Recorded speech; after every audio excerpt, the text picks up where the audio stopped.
సుమన్ టీవీలో మీ business promotions కోసం ఈ కింది నెంబర్ను సంప్రదించగలరు.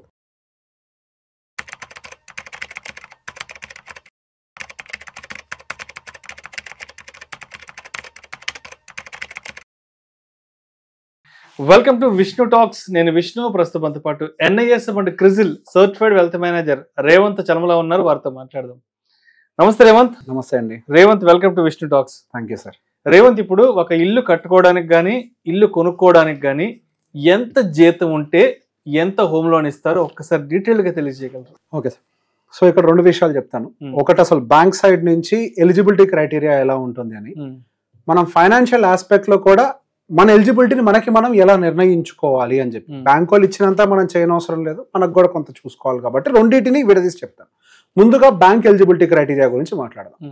సో బేసిక్ గా మన ఆదాయాన్ని బేస్ చేసుకొని మనకు వచ్చేటువంటి లోన్స్ అనేవి డిపెండ్ అయి ఉంటాయి. అంటే మన నెలకి ఎంతవరకు EMI కట్టగలుగుతాము అన్నదాన్ని ఖచ్చితంగా ప్రతి ఒక్క బ్యాంకు చూస్తుంది.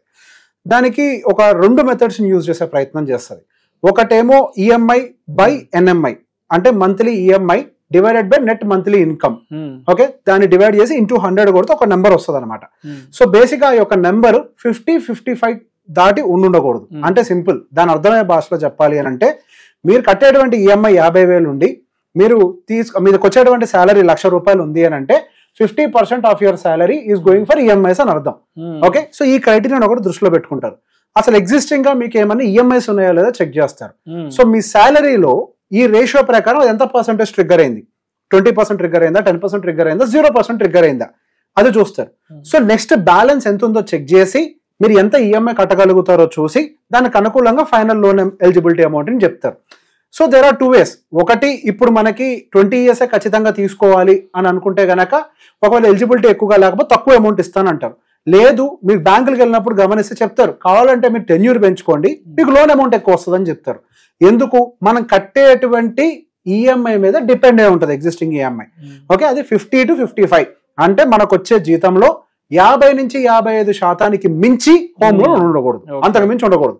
నార్మల్ గా అయితే ఇంకా తక్కువ ఉండాలని చూస్తారు అదర్ లోన్స్ విషయంలో అయితే కనుక. బట్ హోమ్ లోన్ విషయంలో మాత్రం ఈ ఒక వెసులుబాటు ఎందుకు ఇస్తారు? 50-55 ఇది ఎందుకు ఇస్తారు అని అంటే, ఎంత కాదన్నా మళ్ళీ మనం ఒక అద్దెంట్లో ఉంటాం, దానికి కూడా ఒక 20% వరకు 20-25% వరకు మన నెట్ శాలరీలో 1,00,000 రూపాయలు జీతం వచ్చేవాడు 20-25 వేల రూపాయలు ఎట్లైనా ఖర్చు పెడతాడు. సో దాని మీద ఎట్లైనా పోయే ఖర్చుని మైనస్ చేస్తే మిగతా 30% ఎలిజిబిలిటీ కింద డిక్లేర్ చేసి లోన్ ని ఇష్యూ చేస్తారు. ఇది ఒక మెథడ్. రెండో మెథడ్ ఉంది, మల్టీప్లయర్ మెథడ్ అని అంటారు.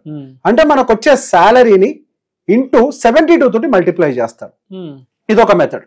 ఈ కేసు అయినా సరే, ఈ కేసులో అయినా కానీ మళ్ళీ 50-55 దాటితే వాళ్ళు ఊరుకోరు. ఇది కూడా ఇంపార్టెంట్. మళ్ళీ 50-55 ఖచ్చితంగా దాటకూడదు. ఓకే, సో బేసిక్ గా మల్టిప్లయర్ మెథడ్ లో ఫర్ ఎగ్జాంపుల్ మీకు 1,00,000 రూపాయలు జీతం వస్తుంది అనుకోండి, you are eligible to take 72 lakhs. సో దాన్ని ఒకసారి మీకు వివరిస్తాను. అంటే ఎంత శాలరీ వచ్చే వాళ్ళకి ఎంతెంత ఆ హోమ్ లోన్ తీసుకునే ఎలిజిబిలిటీ ఉంది as per the 72 multiplier method. Okay, ఒక 20,000 రూపాయల జీతం తీసుకునే వాళ్ళకి 14,40,000 వరకు హోమ్ లోన్ వస్తుంది. 30,000 జీతం వచ్చే వాళ్ళకి 21,60,000 వరకు ఎలిజిబిలిటీ ఉంటుంది.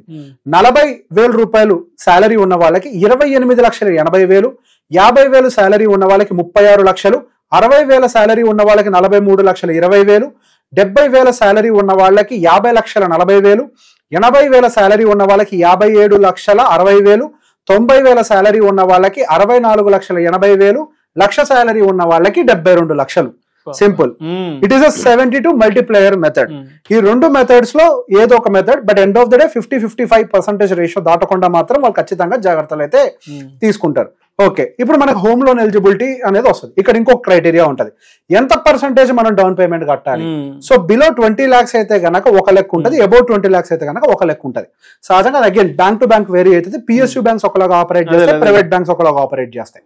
సహజంగా in general PSU bank segment లో అబౌవ్ 20 lakhs ఉండే ప్రాపర్టీకి దేనికైనా కానీ వాళ్ళు 80% వరకే లోన్ ఇష్యూ చేస్తారు. అంటే మీకు 50 లక్షల రూపాయలు ఇల్లు కొంటున్నారు అని అంటే 40 లక్షలకి మించి లోన్ ఇవ్వరు వాళ్ళు.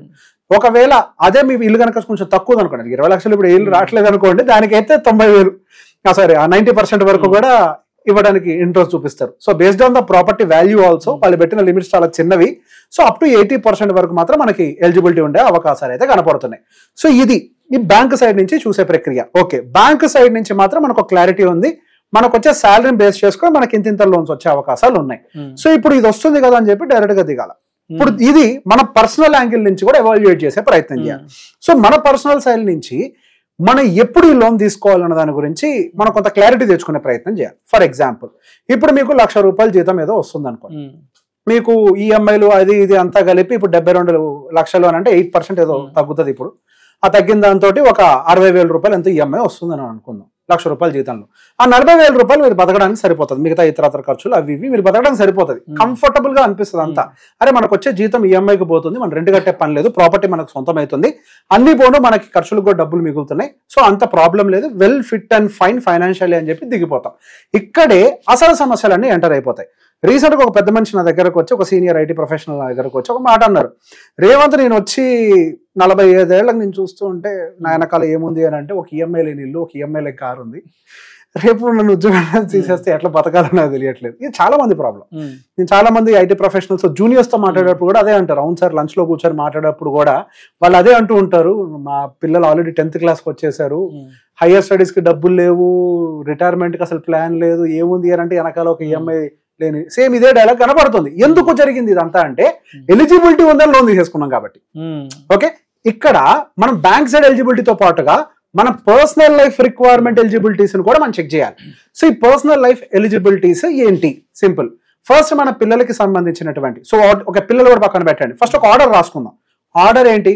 Cannot be post phone, cannot be compromised. అంటే పోస్ట్ పోన్ చేయలేంది, అసలు ఈ విషయంలో మనం కాంప్రమైజే కాలేంది, ఈ ఆర్డర్ రాసుకోవాలి. ఆ ఆర్డర్లు ఏమొస్తాయి? మనం మార్చలేంది, చేయలేంది, పిల్లల చదువు, ఆ వయసుకు తగ్గట్టుగా జరగాలి. సార్ ప్లీజ్ సార్ 4 రోజులు వెయిట్ చేయండి అన్నా వాడు ఆగడు, 4 రోజులు కూడా ఆగడు. కాబట్టి దానికి ప్రియారిటీ ఇవ్వాలి. వాళ్ళ హైయర్ ఎడ్యుకేషన్ అంటే యూజీ పీజీ, వాళ్ళ మ్యారేజ్ సంబంధించి కొద్దిగా అటో ఇటో. నెక్స్ట్ పోస్ట్ పోన్ చేయలేదు ఏంటి? మీ రిటైర్మెంట్. అది పోస్ట్ పోన్ కాదు సార్, ప్లీజ్ సార్ 1 సంవత్సరం ఎక్స్టెండ్ చేయను, వాడు ఉడుకోడు, పంపించేస్తాడు బయటికి. సో అది కూడా పోస్ట్ పోన్ చేయలేము. సో ఒక ఆర్డర్ రాసుకోండి. సో ఈ ఆర్డర్స్ మొత్తం రాసుకున్న తర్వాత నెక్స్ట్ ఆర్డర్ లో can be post phone, can be compromised, ఈ ఆర్డర్ రాసుకోండి. దాని తర్వాత ఇట్స్ ఓకే ఉన్నా లేకపోయినా అదొక లగ్జరీ ఐటమ్ అని అనుకొని దాని ఇంకొక ఆర్డర్ లో రాసుకోండి. అంటే ఫస్ట్ ఏవైతే ఖచ్చితంగా మన లైఫ్ లో జరగాలో అవి పెట్టుకొని, దాని తర్వాత ఏవైతే పోస్ట్ పోన్ అయినా చేయాల్సినవి ఉంటాయి అవి రాసుకొని, ఆ తర్వాత లగ్జరీ ఐటమ్స్ రాసుకోవాలి. ఇక్కడ పోస్ట్ పోన్ చేయలేని ఐటమ్స్, పిల్లలకి ఇందాక నేను చెప్పినట్టుగా కొన్ని ఐటమ్స్. సో వీటి కోసం మనం ఎంత ఎస్ఐపి చేస్తే అప్రాక్సిమేట్ గా మన టార్గెట్స్ రీచ్ అయ్యే అవకాశాలు ఉంటాయి. సింపుల్. ఇప్పుడు ఎస్ఐపి అని అనగానే, అంటే ఎస్ఐపి అనే మెథడ్ ఎందుకు వాడుతుంటే కొద్దిగా రిటర్న్స్ ఎక్కువ వస్తాయని కాబట్టి నేను వాడతాను మ్యూచువల్ ఫండ్స్ లో. సో బేసిక్ గా నా అంచనా మేరకు నేను జస్ట్ ఏదో, మీరు ఎవరైనా గూగుల్లో వెళ్ళి క్యాలిక్యులేటర్లు చెక్ చేసినా కనిపిస్తాయి, కానీ ఒక కిడ్ ఉండేటువంటి 30 సంవత్సరాల వయసు ఉన్న కుర్రాడు ఎంత ఎస్ఐపి చేయాలంటే రిటైర్మెంట్ ప్లస్ వాళ్ళ కిడ్స్ ఫ్యూచర్ కోసం వర్స్ సినారియోలో 80,000 వస్తుంది. జీతం కూడా అంత ఉండదు, 80,000 వచ్చేస్తుంది. 70,000 80,000 సేవింగ్స్ చేయాలి పర్ మంత్. సో బేసిక్ గా 70,000 80,000 మనం సేవింగ్స్ చేయలేకుండా కెన్ బి పోస్ట్ పోన్డ్ అన్న ఇంటికి డబ్బులు ముందుగా ఈఎంఐ కడితే ఇది ఆగదు కదా, పిల్లలు ఆగదు. House can wait for few years, but kids ఎదగటం అయితే దాన్ని ఆపలేం మనం. సో ఈ ఆర్డర్ అంతా చెక్ చేసుకోండి. సో మీరు సేవింగ్స్ చేయంగా కూడా ఇంకా 30-40,000 మిగులుతున్నాయి నాకు, నేను ఆల్రెడీ 30,000 ఇంటి రెంట్ కడుతున్నా, ఈ 30 + 40 మొత్తం 70 నేను ఈఎంఐ కట్టుకుంటానంటే yes you're eligible. Check your eligibility. భవిష్యత్తుకి దాచుకుంటూ కూడా నేను దీని మీద పెట్టగలుగుతాను అంటే yes you can do that. So ఇక్కడ పెద్ద ప్రాబ్లం ఏంటంటే మనకు వర్క్ లైఫ్ తక్కువ, మనం ఎల్లకాలం పనులు చేయలేం కదా, ఒక టైంకి రిటైర్ అవుతాం. అది ఇప్పుడంతా కూడా కంప్లీట్ గా జాబ్ ఓరియంటెడ్ సొసైటీగా మారిపోయాం. ఒకప్పుడు సెల్ఫ్ ఎంప్లాయిడ్ గా ఉండేవాళ్ళం, రైతులు సెల్ఫ్ ఎంప్లాయిడ్, ఊర్లో షాపులు సెల్ఫ్ ఎంప్లాయిడ్ గా ఉండేవాళ్ళం. సో రిటైర్మెంట్ అనే కాన్సెప్టే లేదు ఒకప్పుడు. బట్ ఇప్పుడు ఖచ్చితంగా రిటైర్ అవ్వాల్సింది, there is no other option.